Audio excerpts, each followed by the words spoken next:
Hello everyone and welcome back to Skylights Educators. आज हम discuss करने वाले हैं सीयूईटी का प्रीवियस क्वेश्चन पेपर यानी कि ईयर 2023 का इकोनॉमिक्स का क्वेश्चन पेपर एंड ये होगा डे 1। यानी कि आज हम सिर्फ 10 क्वेश्चंस डिस्कस करेंगे और इन्हें कंटिन्यू करेंगे आने वाली वीडियोस में। तो चलिए स्टार्ट करते हैं आज का फर्स्ट क्वेश्चन जो कि है आपके सीयूईटी 2023 के क्वेश्चन पेपर से। तो चलिए हमारा पहला क्वेश्चन है, from the following data calculate the primary deficit. ठीक है, हमें प्राइमरी डेफिसिट निकालना है। हमें गिवन क्या है?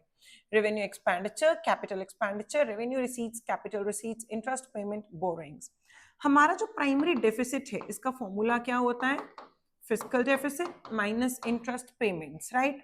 अब primary deficit is fiscal deficit minus interest payments. तो आप सबसे पहले करने की क्या सोचोगे कि आप यहां से फिस्कल डेफिसिट निकालना चाहोगे और फिर इंटरेस्ट पेमेंट्स माइनस करोगे। पर ये टेक्निक से इंपॉर्टेंट एक टेक्निक आपको समझनी है, दैट इज हमें यहाँ पे बोरोइंग्स गिवन है। फिस्कल डेफिसिट गवर्नमेंट की बोरोइंग्स इंडिकेट करती है।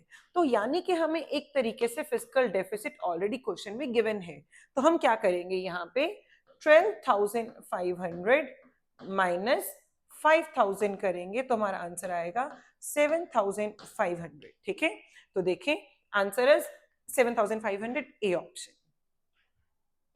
Next question. Yes. The process of moving from self-employment and regular salaried employment to casual wage work is known as. जब कोई भी पॉपुलेशन का जो भी सेक्शन है, जब वो रेगुलर सैलरीड एम्प्लॉयमेंट से या सेल्फ एम्प्लॉयमेंट से कैजुअल वेज रेट की तरफ जाना शुरू कर दे तो इसे हम बोलते हैं कैजुअलाइजेशन ऑफ वर्कफोर्स। तो कैजुअलाइजेशन ऑफ वर्कफोर्स हमारा ए ऑप्शन है, that is this is the right answer. Okay, next question. Which one is not the objective of government budget? देखिए, गवर्नमेंट बजट बनाया जाता है या गवर्नमेंट बजट जो है एक फिस्कल पॉलिसी है, इसको बनाया जाता है वेरियस ऑब्जेक्टिव्स के लिए, जैसे कि reallocation of resources, redistribution of resources, GDP growth जिसको आप इकोनॉमिक ग्रोथ भी कह सकते हो, इकोनॉमिक स्टेबिलिटी भी है, एम्प्लॉयमेंट अपॉर्चुनिटीज क्रिएट करनी है, बैलेंस्ड रीजनल ग्रोथ करना है, इनकम इनक्वालिटीज को कम करना है, बहुत सारे ऑब्जेक्टिव्स हैं। तो यहाँ पे हमसे ये पूछा गया कि इनमें से कौन सा ऑब्जेक्टिव नहीं है। तो देखें, रीएलोकेशन ऑफ रिसोर्सेज ये गवर्नमेंट बजट का एक इंपॉर्टेंट ऑब्जेक्टिव है। क्यों? क्योंकि गवर्नमेंट क्या करती है, टैक्सेस लगाती है हार्मफुल प्रोडक्ट्स के ऊपर, जिससे कि हार्मफुल प्रोडक्ट्स की कंजम्पशन को कम करना मोटिवेट करती है कि वो कम हो, उसका प्रमोशन कम हो। ठीक है, जबकि जो समाज के लिए जरूरी है, वेलफेयर के लिए जरूरी है, उन पे या तो गवर्नमेंट सब्सिडीज प्रोवाइड कर देती है या लो टैक्स या कैलो टैक्स कंसेशन प्रोवाइड करती है। तो इससे वो रीएलोकेशन ऑफ रिसोर्सेज के ऑब्जेक्टिव को अचीव करती है। Second is economic stability, economy को स्टेबल बनाना उसका ऑब्जेक्टिव है, इकोनॉमिक ग्रोथ भी उसका ऑब्जेक्टिव है। ऑब्जेक्टिव नहीं है तो this is C option, increase in regional disparities. सरकार कभी भी नहीं चाहेगी कि कोई रीजन बहुत फास्ट ग्रो करे और कोई रीजन बहुत ही स्लो ग्रो करे, वो चाहती है बैलेंस्ड रीजनल ग्रोथ। ठीक है, तो सी इज द आंसर क्योंकि हमसे नॉट पूछा गया है। Next question. Chronologically arrange the following events. तो इवेंट्स देखें जरा, क्रोनोलॉजिकल मतलब टाइम सीक्वेंस में हमें इन्हें अरेंज करना है।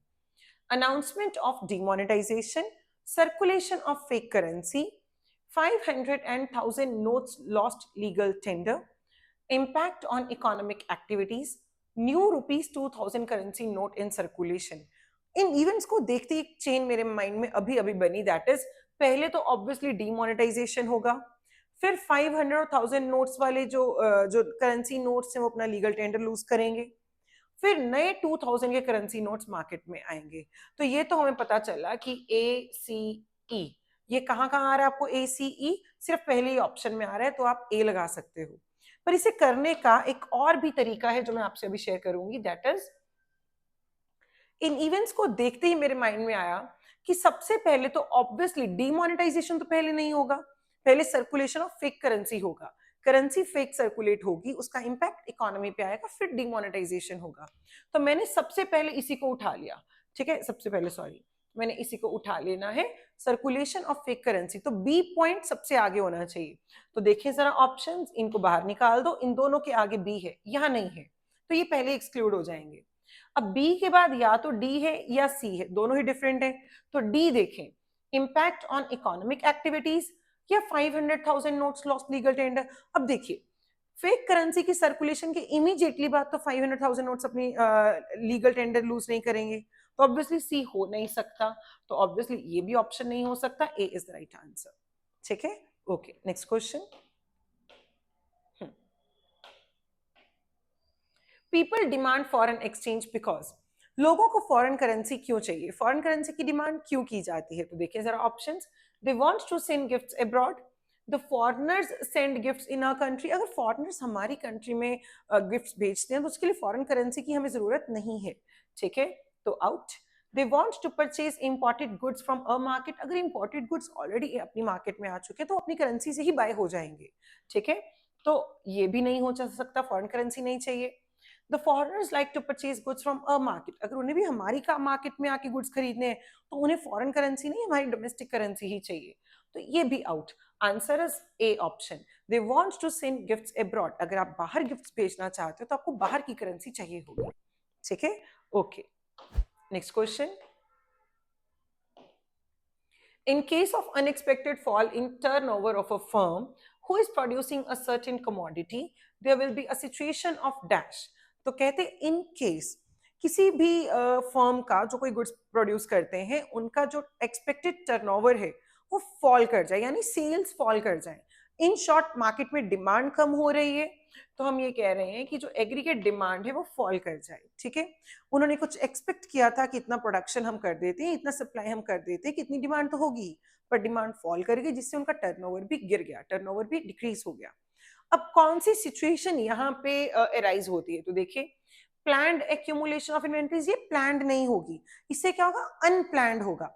मैंने एक स्टॉक बनाया ये सोच के कि ये बिकेगा, पर मार्केट में उसकी डिमांड नहीं हुई तो मेरा स्टॉक बचा रह गया। ये कौन सी डिमांड हुई, ये हुआ आपका जो आप ये कह सकते हो कि अनसोल्ड जो आपके गुड्स हैं वो बचे रह गए। ये एक अनडिजाइड इन्वेंट्री है जिसे आप चाहते नहीं हो कि मेरे पास हो, पर वो पड़ी है, वो अनडिजाइड इन्वेंट्री है। तो देखिए प्लान्ड, ये प्लान नहीं है। Okay, unplanned accumulation of inventories, yes accumulate हो गई है इन्वेंट्रीज और ये प्लान्ड नहीं, ये अनप्लान्ड है, ये अनडिजायर्ड है। ठीक है, तो B is the right answer. एक बार ऑप्शंस देखें, अनप्लान्ड डिक्यूमुलेशन, ये डिक्यूमुलेशन वाला कॉन्सेप्ट यहाँ पे नहीं लगेगा, it is accumulation of inventories, that is unplanned या अनडिजायर्ड। ठीक है, next question. Identify the symbol that is used to denote autonomous consumption. तो autonomous consumption means the minimum level of consumption जो कोई भी consumers economy के अंदर zero income level पे करते हैं, क्योंकि एक basic consumption हम सबको करनी है for our survival, तो उसे हम बोलते हैं autonomous consumption। इकोनॉमिक्स में वो किस सिंबल से डिनोट किया जाता है, तो देखें सी बार, सी, ये चेंज इन सी या एमपीसी। सी मीन्स कंजम्पशन, तो it is out. Change in C means change in consumption, marginal propensity to consume, but this is the sign, this is a symbol that shows autonomous consumption, C bar. ठीक है, next question. In China, a campaign initiated in 1958 aimed at industrializing country on a massive scale. People were encouraged to set up industries in their backyard. This campaign is called, तो कहते China में एक campaign शुरू किया गया इन 1958, okay, जिसका M था कि उसको चाइना को इंडस्ट्रियलाइज करना है एट मैसिव लेवल, बड़े स्केल के ऊपर। ठीक है, लोगों को इतना इनकरेज किया गया कि वो अपने घरों के बैकयार्ड में भी इंडस्ट्रीज खोलने लगे। तो इस जो कैंपेन है इसको हम क्या बोलते हैं, तो देखिए great show forward, no. Great dragon forward, no. Great run forward, no. Answer is great leap forward. ठीक है, ये जो ग्रेट लीप फॉरवर्ड था इसके साथ इंडस्ट्रीज प्रमोट की गई हमारे अर्बन एरियाज में, और रूरल एरियाज में कम्यून सिस्टम ऑफ एग्रीकल्चर को प्रमोट किया गया। ठीक है, next question. Yes, dash measures intended to correct some of weaknesses that have developed in the balance of payment. तो कौन सी मेजर्स हैं जिनका इंटेंशन क्या है कि बैलेंस ऑफ पेमेंट में वीकनेसेस हैं, ठीक है, उन्हें करेक्ट करना है, उन्हें ठीक करना है। तो वो पहली बात, वो शॉर्ट टर्म मेजर्स होंगे, वो लॉन्ग टर्म मेजर्स नहीं होंगे। ठीक है, तो ऑब्वियसली ये लॉन्ग टर्म वाले हम ऑप्शंस को बाहर निकालेंगे। फिर जो इम्बैलेंसेस हैं उनको करेक्ट करना है, तो ऑब्वियसली हम उनको क्या बोलते हैं, स्टेबलाइजेशन मेजर्स। स्ट्रक्चरल रिफॉर्म्स ये नहीं है। ठीक है, next question. This is the last question of today's video. Increase in price of good X. Okay, good, ऐसा हम इसको लिखते हैं इस तरीके से. चलो, तो जब प्राइस ऑफ एक्स है वो इंक्रीज करे तो it leads to increase in demand of good Y. तो जिससे कि गुड वाई की डिमांड इंक्रीज हो जाए.